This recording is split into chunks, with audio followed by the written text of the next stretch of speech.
Bah, déjà, je réponds que oui, la police tue. 107 tués entre 2020 et 2022 en garde à vue. Bien évidemment que la police tue Adama, Naël, on va pas refaire la liste. Donc effectivement, il y a un regain de violence qui est une réaction à une violence à la base policière qui est perçue comme illégitime. Qui est pour vous légitime, ce regain de violence?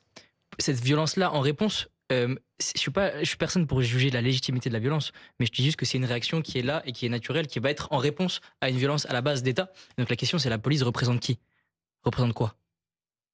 La police, elle représente la police démocratique, hein. Elle représente l'État, c'est-à-dire qu'elle représente chacun d'entre nous. Et d'une certaine façon, elle nous protège. C'est pas un corps autonome, la police. C'est pas un corps qui s'est auto-constitué et qui a le pouvoir. Ça appartient à une chaîne de commandement. Elle sert à quoi la police?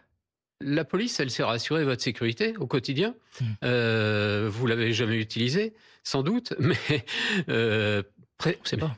non, mais presque tous les Français, à un moment ou à un autre, ont été confrontés à un acte de délinquance, un cambriolage, etc.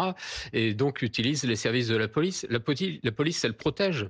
Elle est là pour protéger. Elle Dans protège la pas tout le monde, protection, justement. Ça, c'est un point de vue qui est situé. C'est-à-dire qu'il y a des gens, effectivement, qui elle protège, et il y a d'autres personnes qui se sentent menacées par la police. Il y a encore fin août, un ami à moi, à Strasbourg, qui s'est fait contrôler par la police. Ils ont sorti une arme.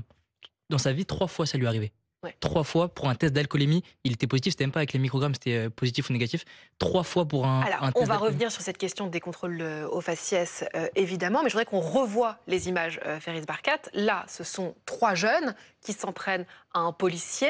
A priori, il est tombé dans un guet-apens après un vol de trottinette. On voit bien, l'image de ce policier qui est tabassé. A priori, quand même, là, dans le rapport de force, c'est 3 jeunes qui s'attaquent à un policier. Effectivement, mais donc moi je suis pas là pour défendre des cons qui font de la merde, c'est pas ça mon sujet. Non, mais Il y c'est a bien de dire que ce sont des cons Non, mais qui c'est font de la des merde, cas isolés. effectivement. Ce que je veux dire, c'est que de manière générale, il y a aussi des cas isolés où il y a des policiers qui tuent des jeunes, et on pourra regarder les violences aussi, on pourra regarder des images là maintenant de meurtres de jeunes en quartier populaire qui se font par la police. Donc on n'est pas là pour analyser les cas isolés, on est là pour analyser les tendances.